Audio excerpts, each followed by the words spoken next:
इस वीडियो में हम आंकड़ों को दर्शाने के एक और तरीके आयत चित्र यानी हिस्टोग्राम की बात करेंगे। हिस्टोग्राम एक ऐसा सबसे ज्यादा इस्तेमाल में आने वाला टूल या तरीका है जिसके द्वारा स्टैटिस्टिकल डेटा यानी सांख्यिकी आंकड़ों को दर्शाया जाता है।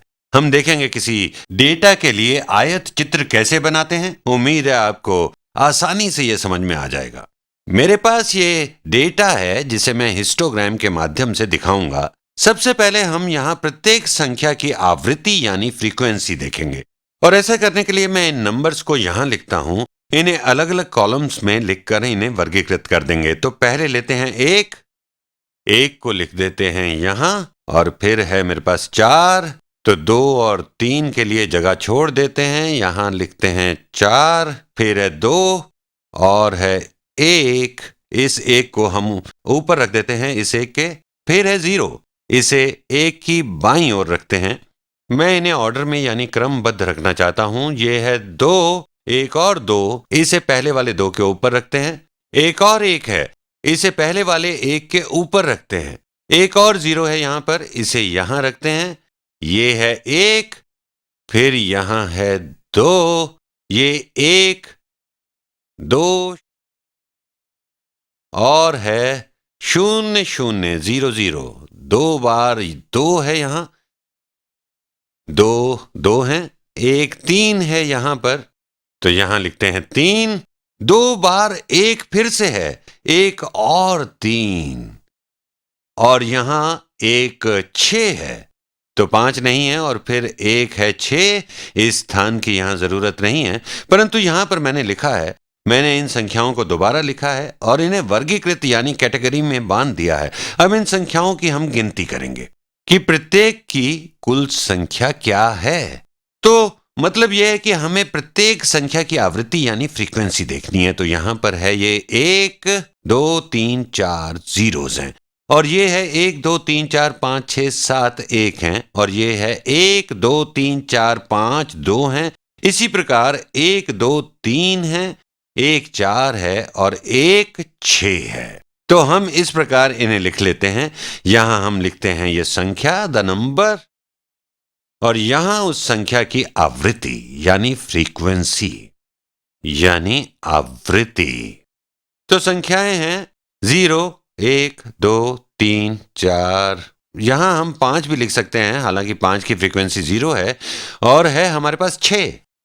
तो यहां डेटा सेट में 0 4 बार है, 1 7 जगह दिखाई दे रहा है, 2 5 बार है, तो 2 की फ्रीक्वेंसी है 5, 3 2 बार है, 4 1 बार है, 5 1 बार भी नहीं है, 6 1 बार है। मैंने यहां इस डेटा सेट में गिना और यहां लिख दिया। आप इसे ऐसे कर सकते हैं कि 0 कितनी बार है, ये है 1 2 3 4 बार। इसमें देखें कितनी बार है, 1 1 2 3 4 5 6 7 बार। इसी को कहते हैं आवृत्ति या फ्रीक्वेंसी। और हिस्टोग्राम यानी आयत चित्र एक ऐसा दंड आलेख यानी बार ग्राफ है जो इन फ्रीक्वेंसीज को दर्शाता है। ये लगभग वैसे ही दिखाई देगा जैसे मैंने यहां लिखा है। तो यहां पहले ये एक्सिस यानी अक्ष खींचते हैं, तो संख्याओं को हम अलग अलग कॉलम्स में दिखाएंगे। यहां ये आसान है क्योंकि ये सभी इंटीजर्स यानी पूर्णांक हैं और ये रिपीट हो रही हैं। जहां पर ये संख्याएं दोबारा नहीं आती वहां हम इन संख्याओं को एक रेंज में यानी सीमाबद्ध कर लेते हैं, परंतु यहां एग्जैक्ट संख्याएं हैं। ये है 0 1 2 3 4 5 और 6।